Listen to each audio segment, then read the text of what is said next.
And I don't even look cute for my mugshot, bitch. I look like shit. 1, 2, 3, let's switch this up.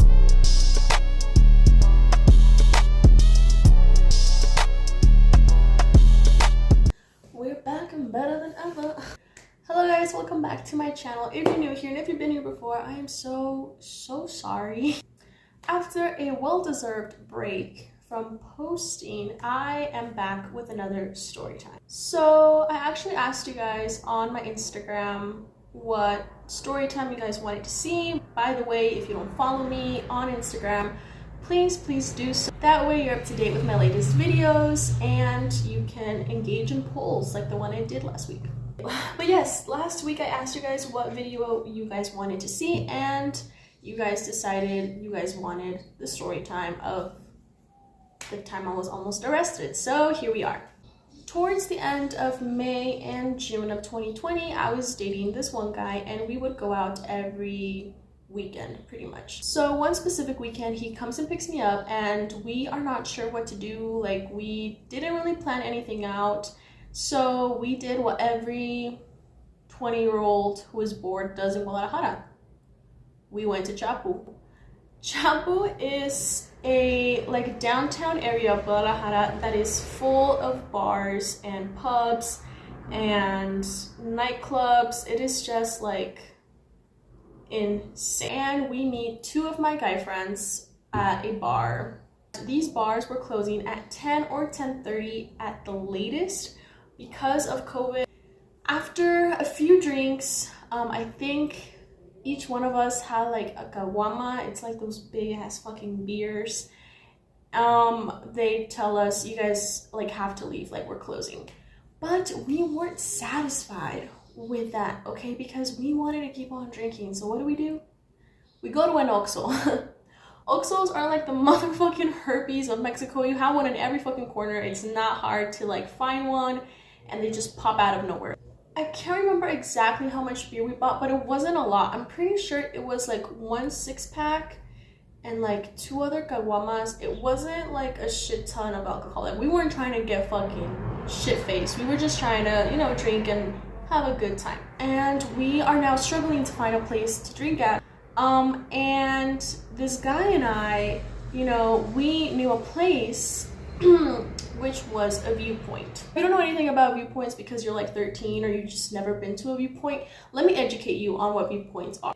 Anytime you go to a motherfucking viewpoint, you are either gonna drink, you're gonna smoke, or you're gonna have sex. Like, there's usually some type of security or a cop just roaming around. Well, there are like 6 other cars lined up and we are all just drinking. I'm in the car with this guy that I was dating.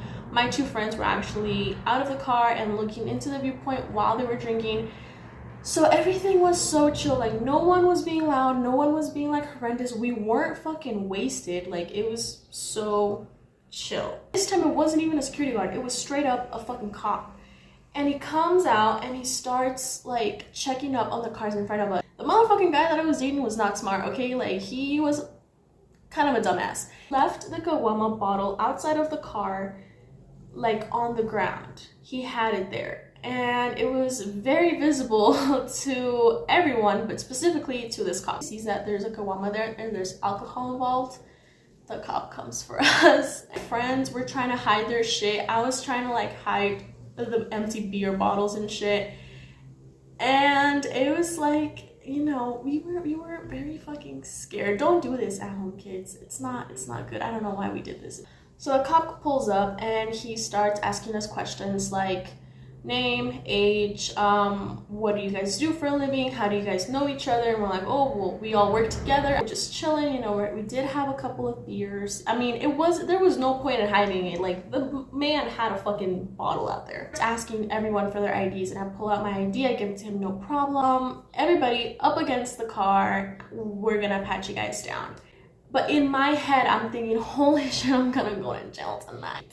And I don't even look cute for my mugshot, bitch. I look like shit. Pause against the car. And at this point, I had to pee so fucking bad. So I didn't even know what to concern myself with. Like, should I be concerned that I have to pee and I probably will pee my pants and this guy's gonna see and that's fucking embarrassing? Or should I be concerned that I'm gonna go to jail and my mugshot is gonna look like shit, you know? Like, I didn't, my brain just didn't know. But whatever, I put my little paws on, like, against the car, and the cop says, not you, get the fuck out of here, like, I'm not gonna pat you down. I was dating was clean, but this other guy had a manopla. One of my friends had a manopla. I don't know what the actual English word for manopla is, you know, Spanglish problems. Put it on, I think, like, as a ring, and it has, like, spikes, and you can, like, knock someone out, punch them, and, like, it fucking hurts. Usually cholos have, like, that kind of gear.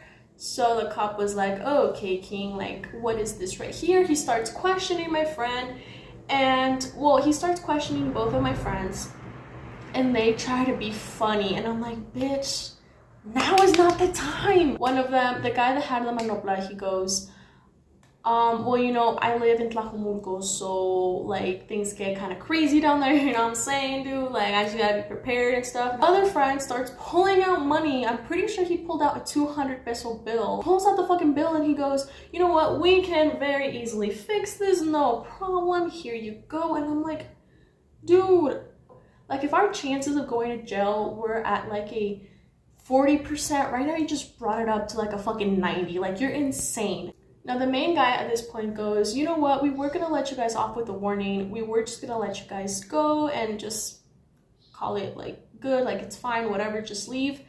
But now, because you're trying to bribe us, we're gonna have to take further action, and I'm gonna have to ask you guys to come down to the station with me. Bitch! When I tell you that I shit my pants, like, I was crying inside. So they're just making this process longer. There's nowhere to pee. The only hope and the only good thing about this guy that I was dating was that his mom is a lawyer. He told me several times, like, oh yeah, whenever my cousins, like, go to jail, my mom, like, gets called up and she goes and, like, bails them out and argues and all this shit. And I'm like, okay, dude, like, whatever. But now is actually a good time to bring that bitch up. He goes, you know what, we can solve this out, like, in another way. Like, there's no need for us to go to the station. They are just obviously joking. They're drunk. You know, if it's needed, I can call up a lawyer and we can get lawyers involved and all this bullshit. Like, he just starts, like, yapping away. Now, this guy said that. The main fucking cop says, okay, you know what, like, it's fine, no worries, just leave before I change my mind. We run into the car and we just fucking leave. And I didn't go to the viewpoint for about, like, a year. Yes, that is the story time of the time that I almost got arrested. Anyways, guys, I hope you guys enjoyed this video, or if you did, make sure you give it a thumbs up. Subscribe to my channel if you haven't done so already. And I'll see you guys in the next video. By the way, guys, I do not condone, like, going out drinking and driving or anything like that, or drinking in public places. This was really stupid shit, and please don't do it. Be safe. Drink at home or at a bar, and only if you are of age. Okay, now bye.